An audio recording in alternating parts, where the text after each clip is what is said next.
आप नीतीश राणे जी का बात ले लीजिए।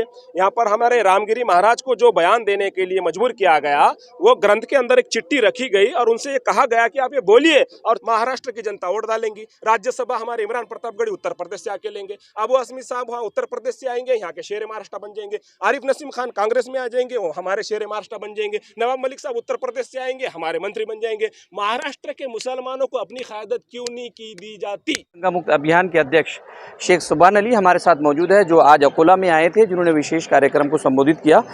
हम उन्हीं से जानना चाहेंगे कि इस कार्यक्रम का उद्देश्य क्या था। सर बताइए। संभाजी ब्रिगेड अकोला के जानिब से ये प्रोग्राम मुनक्किद किया गया था, जागर लोकशाहीचा, यानी जमहूरियत की अवाम में बेदारी होना चाहिए। अवाम के अंदर महाराष्ट्र की जनता अपने संवैधानिक अधिकारों के से वंचित है, उसको इल्म होना चाहिए कि हमारे अधिकार क्या है। और ख़ास तौर पे बाबा साहब अम्बेडकर जी ने सारे जनता को 140 करोड़ जनता के अधिकार इस संविधान के अंदर सुरक्षित किए हैं। और संविधान जब 26 नवंबर 1949 में बाबा साहब अम्बेडकर ने संविधान सभा में पेश किया, तो तब उन्होंने कहा था कि संविधान कितना भी अच्छा हो, लेकिन वो फ़ायदेमंद साबित नहीं होगा अगर उसे अमल में लाने वाले लोग अच्छे नहीं रहेंगे। हालिया दिनों के अंदर बहुत सारी चीज़ें देखने को मिली है, चाहे वो गणपति विसर्जन के यहाँ पर कुछ मामला हो, ईद मिलादुन नबी हो, तो इस तरह की जो चुटपुट घटनाएं जो हो रही है, बहैसियत एक दंगा मुक्त अभियान के अध्यक्ष, आप इन चीज़ों को किस नज़रिए से देखते हैं? किसका इसके पीछे हाथ हो सकता है? इसके पीछे का उद्देश्य क्या है? देखो, ये बात साफ है, पहले दंगे समाज के अंदर गलतफहमी फैलने की वजह से होते थे, लेकिन अल्हम्दुलिल्लाह अब समाज के अंदर गलतफहमी नहीं फैलती है। अब सरकार को बाज़ाब्ता अपने आमदारों को काम पे लगाना पड़ता है कि आप जाइए और किसी समुदाय के खिलाफ बयानबाजी कीजिए ताकि वो समाज भड़क जाए, रास्ते पे उतर जाए। आप नीतीश राणे जी का बात ले लीजिए। यहाँ पर हमारे रामगिरी महाराज को जो बयान देने के लिए मजबूर किया गया, वो ग्रंथ के अंदर एक चिट्ठी रखी गई और उनसे ये कहा गया कि आप ये बोलिए, और 3 मिनट 10 सेकंड का वीडियो घुमाया गया और लोगों को कहा गया कि देखो ये लोग आपके बारे में ये कह रहे हैं।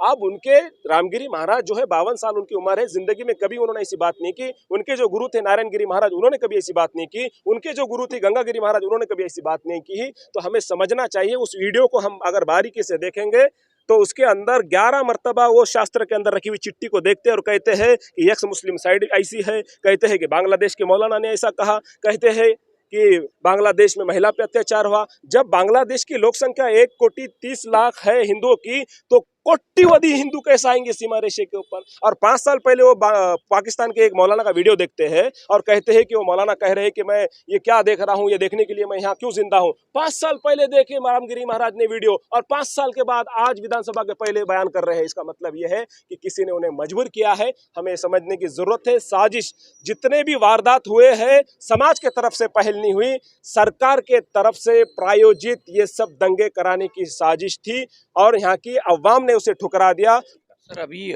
महाविकास आघाड़ी से मुस्लिम उम्मीदवारों की अपेक्षा रखते हैं? अपेक्षा की क्या बात है? अगर वो संविधान की बात कर रहे हैं तो उन्हें नुमाइंदगी देना पड़ेगा। अपेक्षा किससे करेंगे? उधार बात है क्या? आप संविधान और लोकतंत्र की बात कर रहे हैं। संविधान के अंदर हर समुदाय को अपना प्रतिनिधित्व खुद करना चाहिए। संविधान ने ऐसा नहीं कहा कि ओबीसी का प्रतिनिधित्व ओपन वाले करे, ओपन का प्रतिनिधित्व एससी वाले करे, एससी का एसटी करे, माइनॉरिटी का माइनॉरिटी करे। अजी मुझे एक बात बताइए, मेरे घर में आज फिलहाल कैसी स्थिति है आप जानते हैं? जानते हैं? आप नहीं जानते ना? आप करेंगे मेरा प्रतिनिधित्व?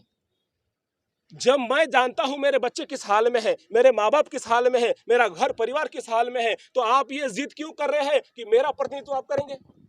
मुझे बोलने दीजिए ना, हाउस में कानून बनाने दीजिए ना।